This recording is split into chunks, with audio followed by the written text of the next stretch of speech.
these non-black Americans, whether they be the white liberal or these Hispanics in this case, want to watch black Americans die for their cause.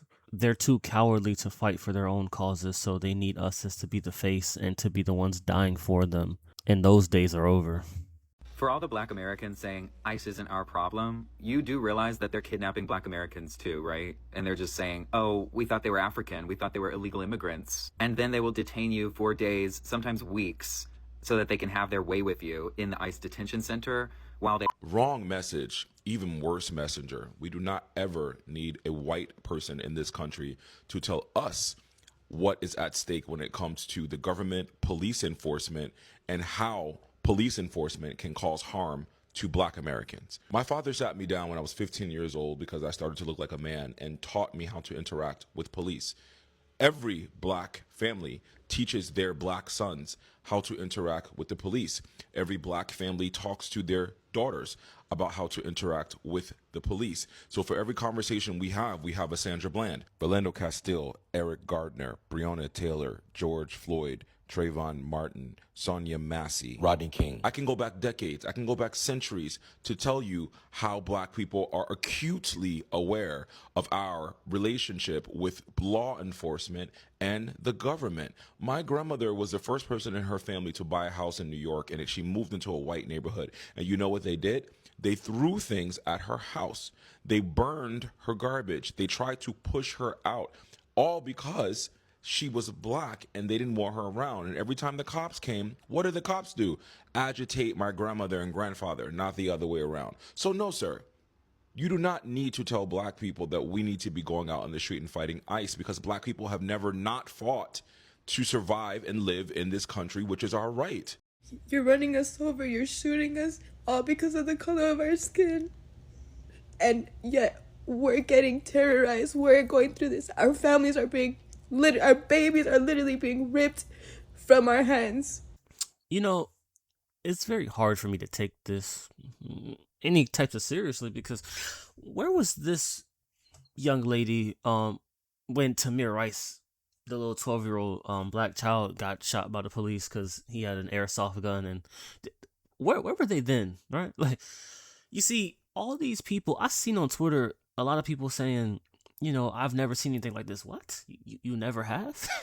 And this just shows you like how embedded the United States is in anti-blackness. You see, everybody was cool when it was just happening to black people. Like, hey, when the cops terrorize black neighborhoods and seek out bad interactions with people to justify killing them, it was all cool. It was all dandy. But now that it's affecting you, oh, we want to sob on the internet. Oh, no, no, no. Hey, can you ask this lady what was her thoughts on George Zimmerman killing Trayvon Martin? Can we get those? We can't. I thought so. And this is why I don't care. I can't seem to care because of this, and this is why Black Americans are not caring, because they starting to realize like, you the enemy too. You the enemy too. Now take a look at this abomination of a photo.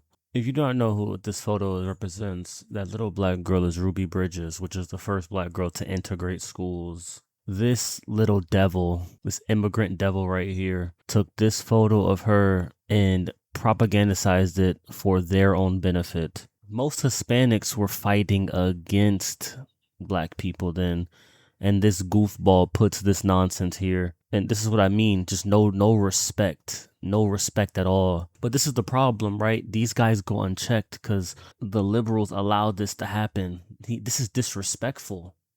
This is utter disrespect. And this is the thing, this coward deleted this because he started getting the backlash.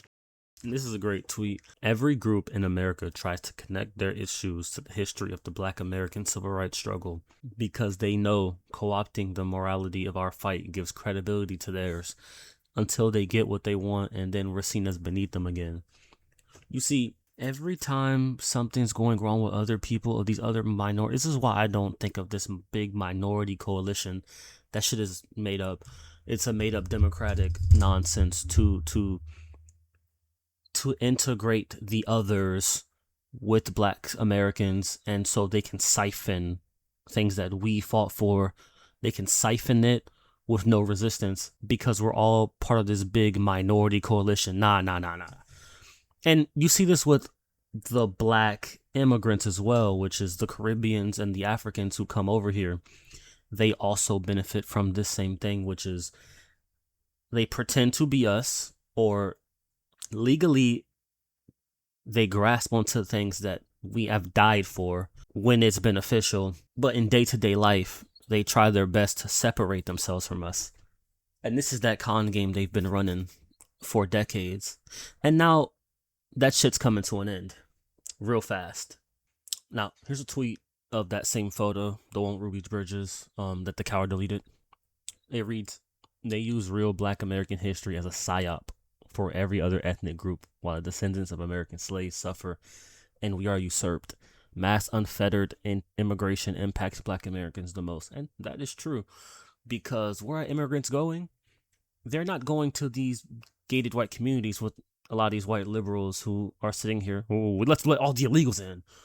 No, where they're going is most likely to a big city in a black area, and they're going to be going in these areas to not only live in, but the stores and stuff that are hiring in those areas are going to say, hey, we have an immigrant here who's willing to work for less. Instead of paying, an actual citizen the money he deserves, we're just going to pay this guy under the table less. Here's another tweet regarding the same thing. Another excellent tweet. If your people actually believed in civil rights and were on the right side of history regarding domestic tyranny, you'd have your own murals to post and your own heroes to quote instead of doing this shit here. And this is 100% correct, because when it comes to Latinos and Asians who were in America during that time, they were against the Black Revolution 100%. They were against it in waves. Like, you can go back and find plenty of Hispanics fighting against it, because at that time Hispanics were considered white. They're still white to me, right? If you go anywhere in the South, nigga, if you're not black, you are white. Like, that's how it is. But they like to play these games, and this is what I mean by the rewiring of the brain to make black people think that, oh, this is one coalition between everyone. Oh, no, it's not, because it never was, right? Black people were on their own. It was just black people. Everyone else was against them. Anyone who was white adjacent was white. And it is still that way. They all see themselves as white until it's beneficial to not be white. Here's another perfectly illustrated point. Whites support immigrants for cheap labor, which is true, right? Pay them under the table for less, which increases your profit margins as a business. More money for you. Increase ROI for their whiteness, return on investment, meaning these other groups are white supremacists. Hispanics are white supremacists. Asians are definitely white supremacists. And in this, it means that all these other groups will carry anti-black rhetoric. They will act on anti-blackness at all turns, meaning they maintain the system and they're white worshippers. And if these immigrants get out of line and don't maintain the system, guess where they can go? They can get shipped right the fuck out of here. And this is why they're the perfect buffer class. And right here it says they won't have to share neighborhoods. They don't, because the whiteys are in their neighborhoods, their affluent neighborhoods that they've cultivated for themselves through the system. They're there, and they're going to flood these immigrants in your neighborhoods, the Negro, and keeps Black Americans at the bottom via multiple buffer groups. And this is what the other quote-unquote minorities are here for. They've always been here for that. This is why I'm such a detractor of Martin Luther King, because I don't think integration was the best route for black people at all, really, because, well, you see the problems with it, right? Before, they used to just deny you the ability to work for them. Now, they stick these other groups, the Asians, the Arabs, the Hispanics, in your neighborhood. They give them the loans and whatnot to open stores in your neighborhood and to extract the resources from your community. This is why if you're black and you live in the hood, you go to the corner store, it's owned by an Arab or an Asian, right?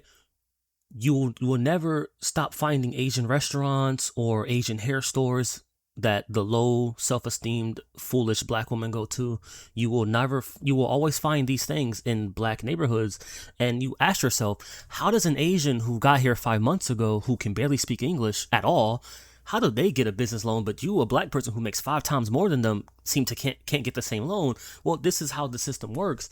They are the buffer class to extract resources from you, and if they get out of line, they get the fuck out of here. And that's how it goes.